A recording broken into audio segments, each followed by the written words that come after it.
talking even more college basketball. We're joined now by Chip Chirimbes. Don't forget to like and subscribe and hit the bell for notifications every time we have a new video. We've got Duke, Virginia, Duke, the number 7 team in the land. Virginia, the defending national champions. They're not ranked, but they should get some credit for that. Granted, they did lose a lot from that team that won it all last season. Duke, yep. I think I said this, but they're -4 in this one, coming off a collapse to Wake Forest, where they lost in overtime to an unranked Wake Forest team, and also a couple games ago losing to NC State by 22 points. So their stock is certainly not up, but still a very talented team.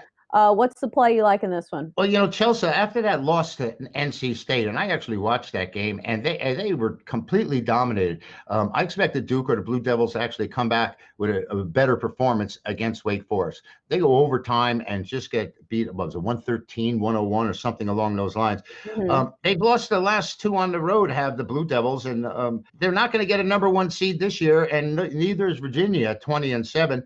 Both teams, both ACC schools here have had a competition between these two. At home, Virginia's 13-3. Duke is favored here, and this bothers me because I think Virginia is playing out the string. They know they're not going to get a number 1 seed. I think Virginia at home is the hot club, getting the points. I think the public here, maybe the odds maker, are misreading the depth of Duke and probably expecting them to bounce back after those consecutive losses. I don't see it here. I can see Virginia's defense keeping this one close. Right. If you just look at recent form alone, it's definitely Virginia that's been the better squad.